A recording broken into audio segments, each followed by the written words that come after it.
do now is be done with the serious part and just move into your questions. And hopefully we have some questions in the watering can. We do. Yeah, wonderful. And again, as Ruby said before, if you're more spontaneous, you can just shout out a question and we'll do our best to answer or to obfuscate or we don't lie, duck, we do duck. Yeah, so we'll see what we come up with. Blank card, that's my question. There we go. Yeah. How difficult was it to get permissions from the authors and copyright holders? Let us count the ways. Do you want to start? Because Ruby has had a major role in trying to track all these details, so can I slough that off on you? No, you can't slough it off. I kind of kept track, we kept spreadsheets. When we contacted poets or the publishing houses or poets, and we had different colors for the status. We had different colors for the status of that permission. So if it was green or blue, I don't know. We had to keep reminding ourselves what different colors mean. But if it's blue, that meant we had everything done for it. But some we couldn't. There was only one or two we couldn't get the permissions for. I think, and those were red, and so we had to keep really close track. And it was a lot of phone. Phyllis made a lot of phone calls, a lot of emailing, and. That was the hardest. That was the hardest part of all this. And about what percentage of the book is previously published work? I'd say, previously published or just the ones that we needed permissions. 60 of the 155, 160 poems. Can't remember. And so we had to go to all of them, and we had to pay almost all of them. And that was very expensive. And that only covered the permissions to print the first 1,000 books. We are now almost out of the first 1,000 books, and the book has only been out for about 2 weeks, 3 weeks. About 2 weeks.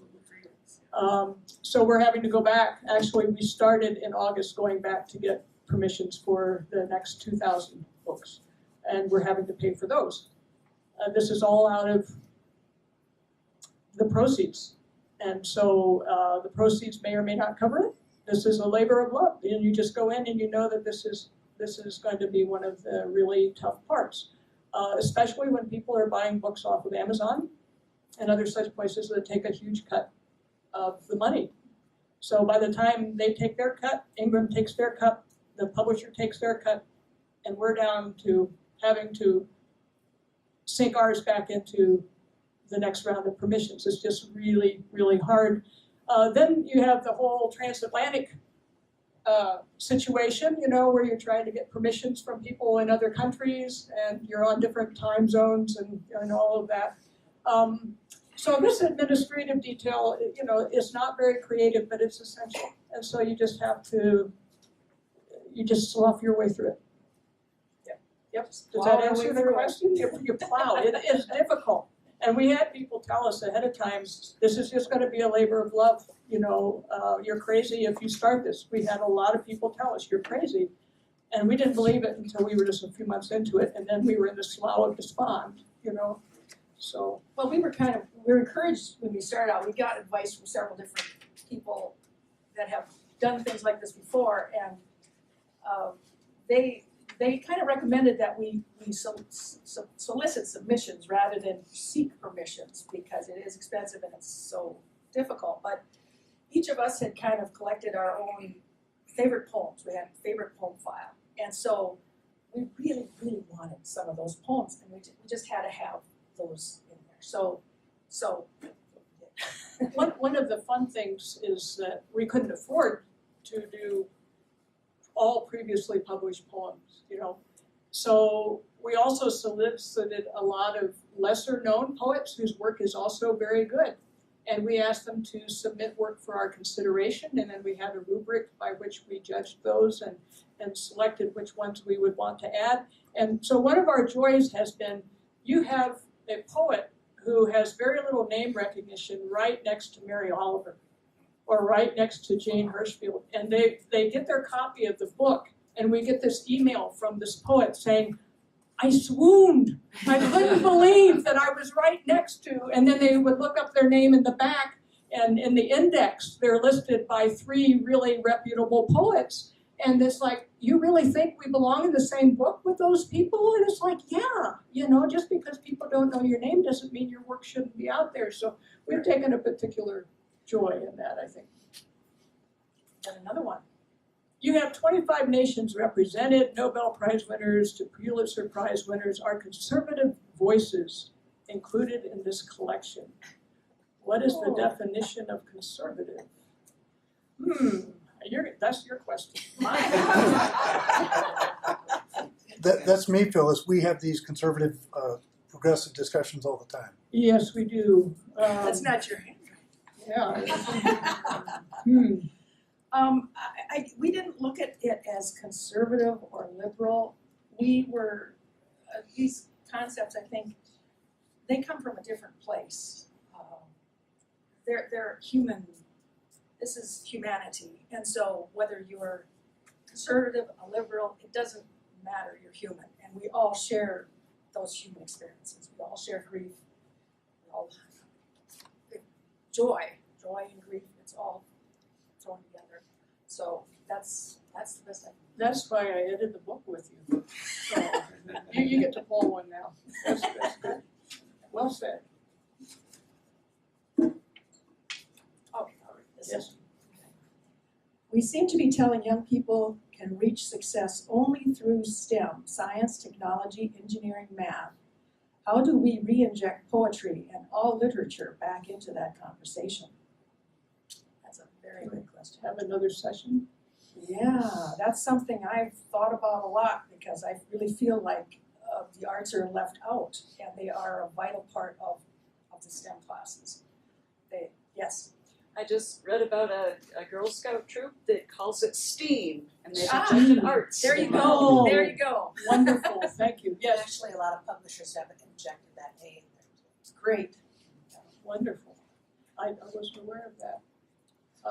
Well, we're trying to re-inject poetry, I think, with this collection, but in the schools, I guess. Well, that's a really good question. We might need to have some conversations with some local schools to start thinking. There's a former school board member back there that might be able to give us some help on that. But you know, I think about the way my 15-year-old son is, you know, and he likes science and math and all that kind of stuff, but he would be lost without the arts. And so I think that we need to help parents understand that there is something vitally human about things in STEAM.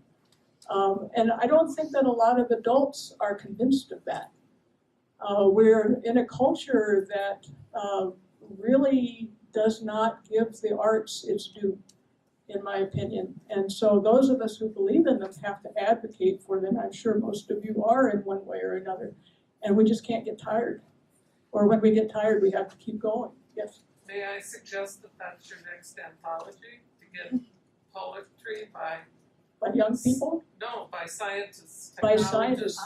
those Well, people that have made it in Oh, both that's an arts. excellent idea. that's wonderful. And you will also find that in this book. We have doctors, we have some neurosurgeons. You know, there is, and some of them believe they were scientists first and poets second. And so I think that's kind of fun, you know.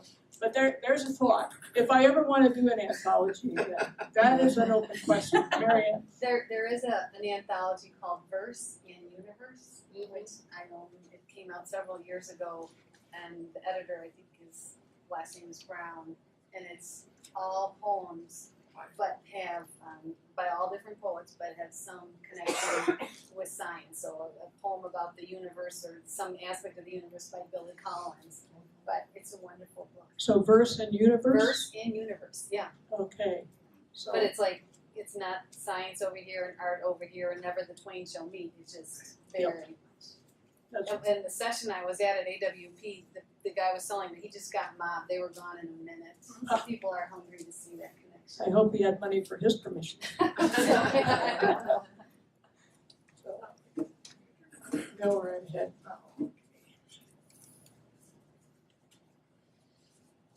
This is fun. Thank you for Yeah, those are throwing great.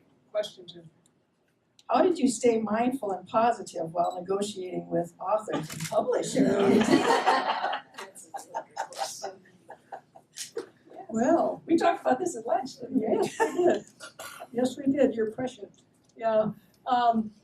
You know, this is a continuing issue because we're in a couple of squabbles right now, which I won't bore you with the details. But you've done everything right and met all your obligations, and then somebody comes back and says, "We don't like the way you did that. You need to change it before the next round of publishing." And it doesn't feel good, you know, because you treasure the relationships as much as the poetry. And so this is where mindfulness practice hits the road. You know, a lot of the mindfulness poetry, you know, it takes us out into the mountains or it takes us to the beach, and it's really easy to be mindful out there. You know, but when you got somebody who is attacking you and maybe being verbally abusive, as one of these people is, you know, how do you respond then mindfully? You do a lot of deep breathing. You measure every word. You try to keep your intention in front of you. You know, it's an ongoing struggle, especially when you're tired. And we are both exhausted right now, and our corporate staff is exhausted. But it's all, this is real. You know, the publishing world is not an unreal world. Writing is not an unreal practice. It's very real, and we are passionate about it, and we're passionate because we believe that what we write and what we present to the world can actually influence the world for the better. Otherwise, why bother? We're not into self-expression just for the sake of self-expression. Some people are, but that's not where we're coming from. So if we can't practice what we're advocating for, however imperfectly, there's something wrong, you know? So we just keep plugging away. That's all we can do. You want to add something to that? Oh, I think you did really well. Thank you. I get a beer for that one. Sure.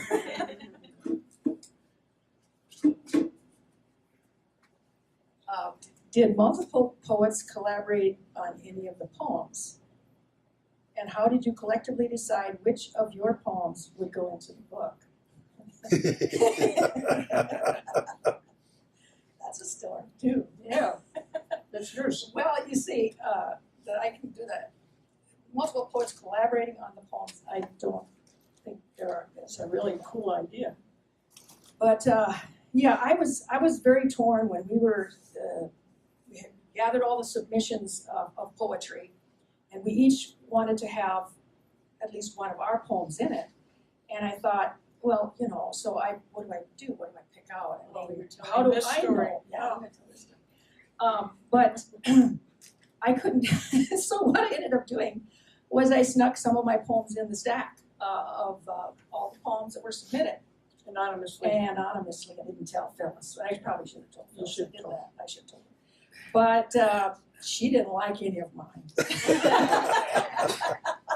So I told her, go through the ones I published already and to find one. So that's how that worked. No, I think I insisted because I knew that you had written things that I appreciated. Okay. Yeah, Okay. Yes, that's how you remember. that's how I remember it. Yeah, so it's the truth.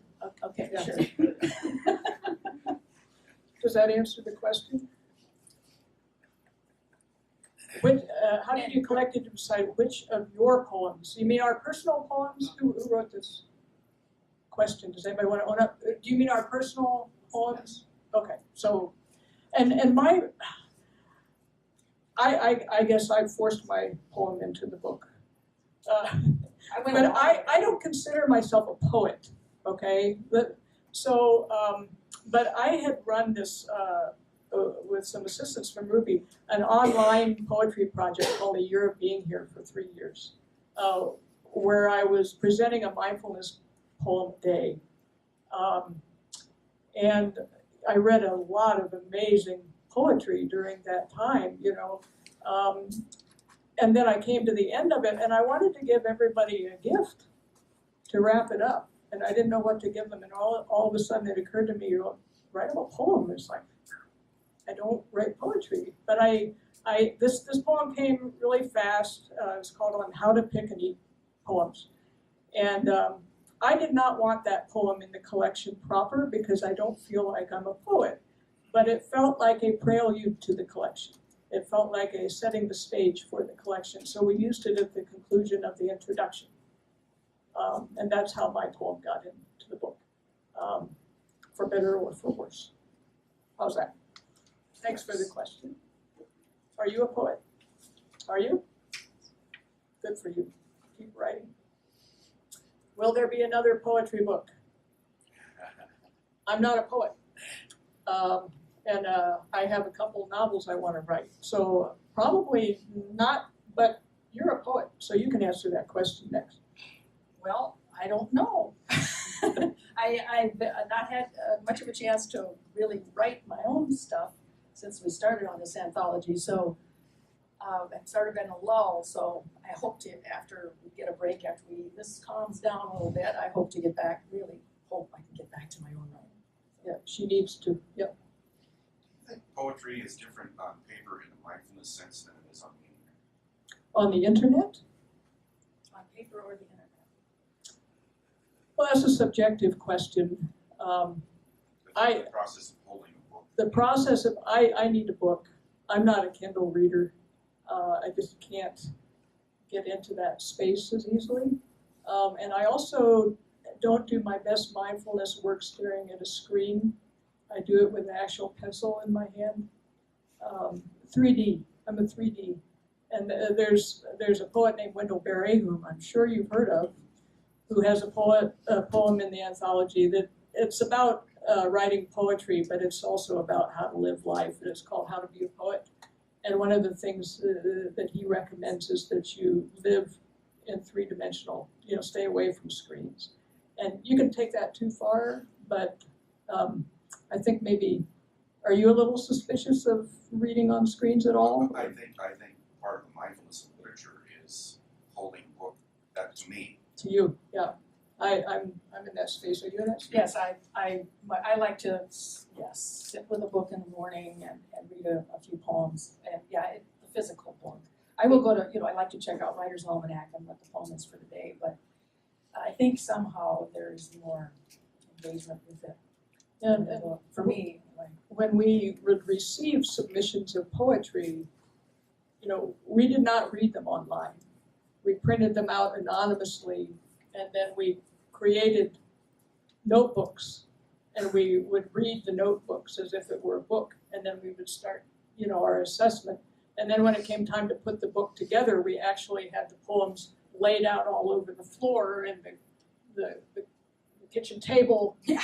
We needed it to be a physical act. Yes, especially arranging them, I think. Yeah. We just basically started from we figured out which the first poem should be, and I just worked from one poem to the next, just to protect, so it would transition well. Yeah. I just have to say, I think that's a generational thing. I think so. And when I look at my grandchildren, they're writing and they're reading. Much of it comes online, Mm-hmm. and they don't have any trouble going from a book to a screen to a book to a screen. Yeah, the one thing I wonder about, and this is a conversation that we have with my son, who also does a lot. He's 15, on the screen, but he doesn't move his body enough. And so we were thrilled last year when he decided to take Taekwondo out of the blue. But for me, the body's connection to the act of reading is part of the mindfulness of it. Heart, mind, body. I feel my body more when I'm holding a book than when I'm watching a screen. For kids who don't have that body connection, I worry about them a little bit. I'm not sure that they're tuned into their bodies quite as much. Do you have an opinion about that? No, I just sort of think it's a different way. It is a different I way. mean, the words are the words, and whether they're honest. And I'd rather have a book myself Mm-hmm. and use a pen, and I'm not taking notes on my iPhone. But at the same time, I truly believe this generation, and that if you were talking to a group of high school students, they could appreciate the mindfulness of reading a poem from a screen as well as from a book. You're the young, can I pick on you a little bit? What's your name? May I ask? Pardon me? Mallory. Mallory, do you mind if I ask you this question? Are you kind of a screen person? Or are you? I'm writing poetry just because it's easier to go back and kind of fix what I think is wrong with it. Mhm. I can easily edit it, and there's not a ton of lead marks on my paper, bunch of pen where I rest my hand. Uh-huh, It's not streaking smudged and everywhere. all that, yeah. Yeah, I like to edit on the computer, I mean, that's, yeah, but I save my old versions of poems, so, because I sometimes have to go back, it's like, I think I liked it better that in it, or where did I say that, You know, so. Thick Not Han, one of your contributors, Yes, in his books, is very serious about being mindful of everything you do. yes, And in the body consciousness, the physicality of doing something like writing, I think he would very much agree. yeah, I think, but he's also in his 90s now, I think. Yeah.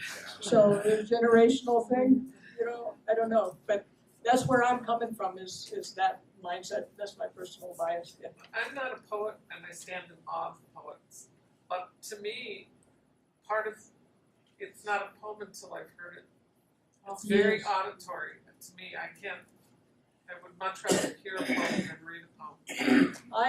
I prefer to write nonfiction and fiction myself, but I always read it out loud when I am revising it over and over. I can be hoarse at the end of the day because for me the spoken word, even if somebody is reading it in their mind, it's got to sound good, and that's the closest I can get to that. So I hear what you're saying there. I can't really speak to the generational thing because I'm older too, but they took the Myers-Briggs and this light bulb went on because the presenter said, now this particular group of people thinks through their pen. And I actually said, wait, that's documented, there are other people that do that. Yes. So I wonder if it has more to do with learning styles. Ah.